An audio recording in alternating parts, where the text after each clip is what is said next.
শুনেন তো একটা কথা বলি। বিয়ের আগে একটা মেয়ের জীবন আর বিয়ের পরের জীবন, এই দুইটার মধ্যে পার্থক্যটা বুঝতে হলে শুধু একবার শ্বশুর বাড়ি গেলেই হয়। বিয়ের আগে সকালে মা 10 বার ডাকলেও মেয়ে বলে এই তো উঠতেছি। তারপরও আধা ঘন্টা কেটে যায়, মা রাগ করে, আবার 5 মিনিট পর পর এসে উঠো, নাস্তা ঠান্ডা হয়ে যাবে।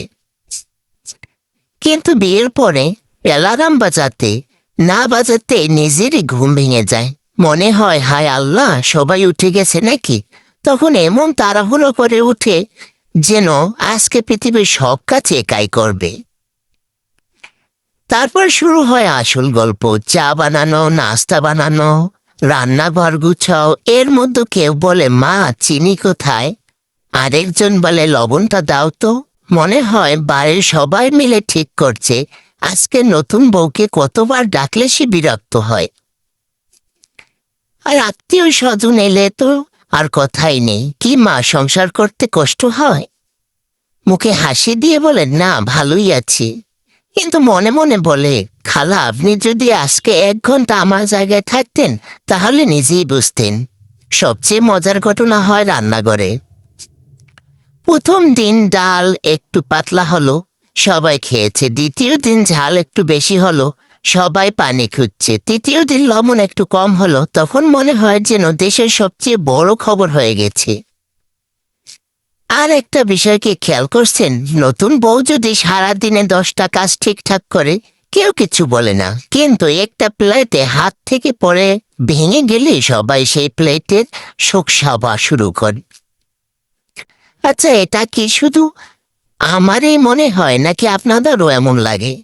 আর স্বামীদের কথা না বললেই নয়। বিয়ের আগে কি মিষ্টি মিষ্টি কথা, তুমি কোনো কাজ করবে না, সব আমি করব। বিয়ের 1 মাস পর, শোনো তো আমার শার্টটা কোথায়, আমার মোজাটা দেখছো, চার্জারটা কে সরিয়েছে।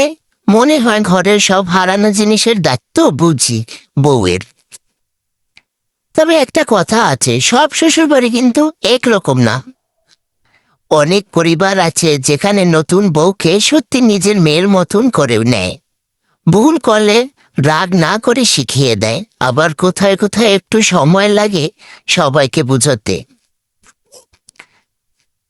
আসলে সংসারটা একটা স্কুলের মতো, এখানে প্রতিদিন নতুন কিছু শেখানো যায়। প্রথম দিকে ভুল হলে, ভুল না করলে মানুষ শিখাবে কিভাবে? তাই নতুন বউদের বলি, সবকিছু একদিনই পারতে হবে এমন কোনো বিষয় নয়।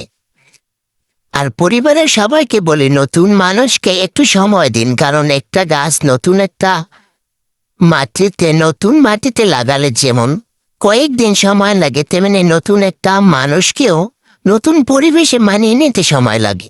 আর একটা কথা মনে রাখবেন, সংসারে সব সময় সিরিয়াস থাকলে চলে না। মাঝে মাঝে একটু হাসতে হয়, একটু মজা করতে হয়, কারণ হাসি থাকলে অনেক বড় ঝগড়া ছোট মনে হয়। এখন বলেন তো, আমি কি ভুল করলাম বা ভুল বললাম, নাকি আপনাদের বাড়িতেও এমন মজার মজার ঘটনা ঘটে?